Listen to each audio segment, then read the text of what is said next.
And another part of the program that we have, is what we call it reflection. And it's where our guests, can, reflect, read, books about the program, that kind of thing. Just have some quiet time. And in between classes, we offer free time. And of course, we encourage people to be with themselves, because we're wanting to help people to see that it's okay to be with themselves. It's okay, to be bored, if you will. We're pretty inundated nowadays, with our electronics, whether it be phone or whatever. And we're always doing something, the doingness. And, maybe get bored, I'm going to look on, social media or text a buddy or whatever.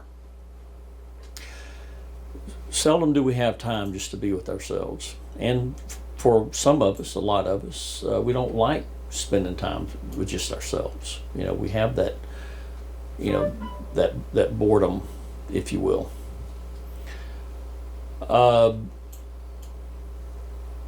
And so we want people to see that it's okay to be with themselves and to be comfortable, if you will, in their own skin.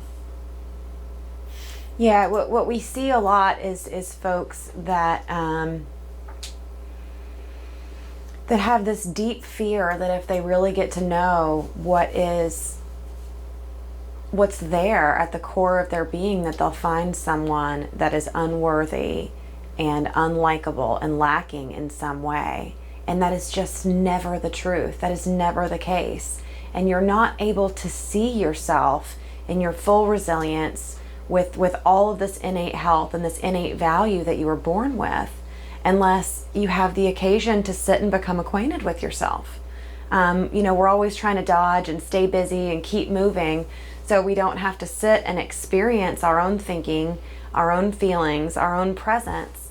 But what we see at the center is that when we really structure time for people to sit and become acquainted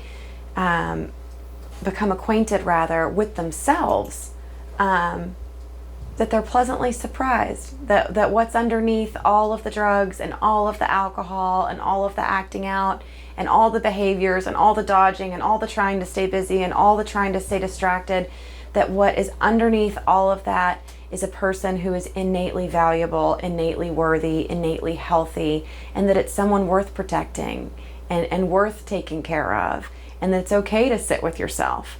I used to always mistake I use the word boredom a lot. I hate being bored. I want to stay busy. But what I thought was boredom was in fact this real discomfort with self. And when a person becomes comfortable just being in a space alone, with no other distraction, then boredom loses the power as a trigger to use. It doesn't exist if you're comfortable with self. And so I think that's really important, and one of my favorite parts about the program actually is this structured time to become reacquainted with yourself. It's I could go on and on about this, but people spend so much time running from themselves that they lose who they are. They don't even know themselves when they come to the center.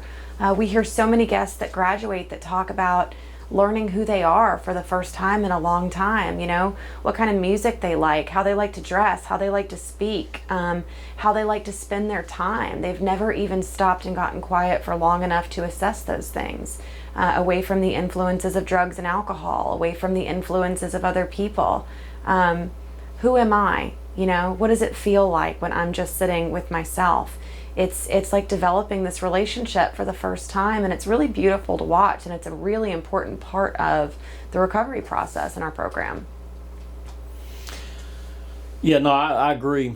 And, that's one of the reasons that this is not a traditional 4-week program. we can't do all that in 4 weeks. No one can. It takes time. It takes time to get reacquainted with yourself, for a person to really start to see, who they really are. And it's a process, but it's so worth it, for just a few more weeks of a person's time to really get a glimpse, of who they are and what's been driving them. And I'm not talking about the superficial. I'm talking about, deep within, what's really been the driver. And so, yeah, it's a process, but like I said before, one well worth doing.